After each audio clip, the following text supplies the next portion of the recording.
Cuando era niñito, mi papá siempre me ha dicho, hijito, no cruzamos la frontera nos cruzó a nosotros. We didn't cross the border crossed us. And often echoed in my head has remained this phrase, as it surely stays murmured whether in pride or in scorn across the barrios and campos of the Chicano, the Mexican-American communities that like dust scatter the wide deserts, the winding mountain ranges of the U.S. Southwest. Of Southern California farm worker campos, of sunsets over the res in Navajo, Nuevo Mexico, and of the dwindling mining towns of Southern Colorado, out there where much of my blood was sowed.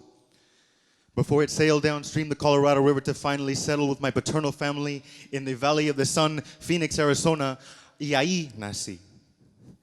And to look at my youth where I stand now, to reflect on the circumstances I was raised into, the proximate passing of Arizona's notorious SB 1070 Act in 2010, which in effect institutionalized racial profiling across the board. Even suspecting anybody illegal as someone who had brown skin. The growing up in Maricopa County, the domain of America's toughest sheriff, the infamous Sheriff Joe Arpaio, it hits me now like a trial, like a test, a controlled example of vitriol-slinging, hateful spirit, unfortunately indigenous in the American grain. A premonition of what was soon to erupt on a national level and what would erode at the light beam hopes once so warm to immigrant America.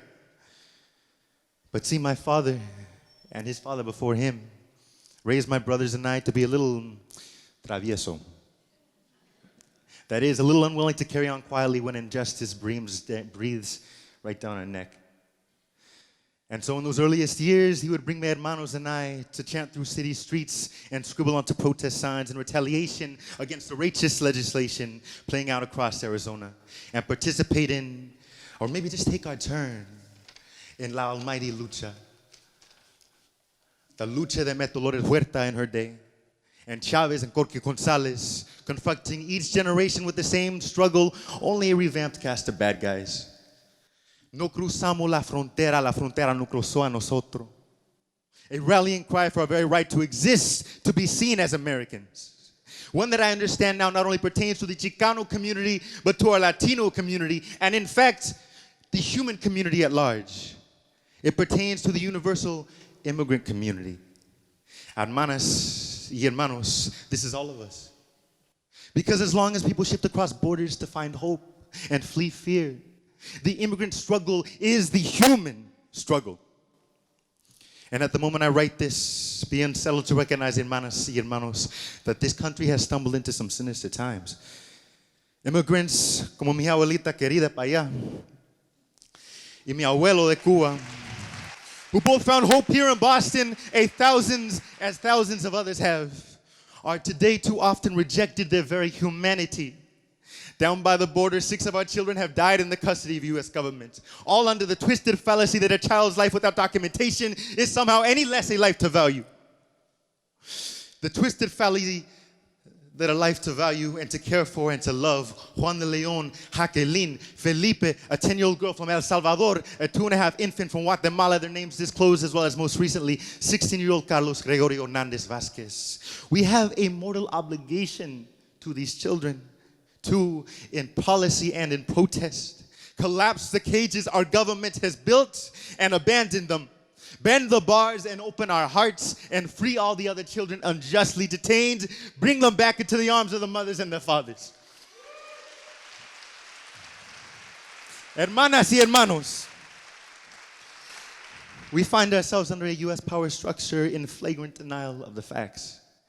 Mira pa eso, in denial that 58.9 million Latinx constitute the largest ethnic minority in the country. In fact, one cannot speak of Latino America unless that they speak of the United States, because they go together with 58.9 million Mexicanos, Salvadoreño, Hondureño, Boriqueño, Dominicano, Chileno, Cubano, Colombiano, Ecuadoreño, Venezolano, from Baja California to over here in Boston, Massachusetts, the United States. Mira, it is Latin America. This is Latino America.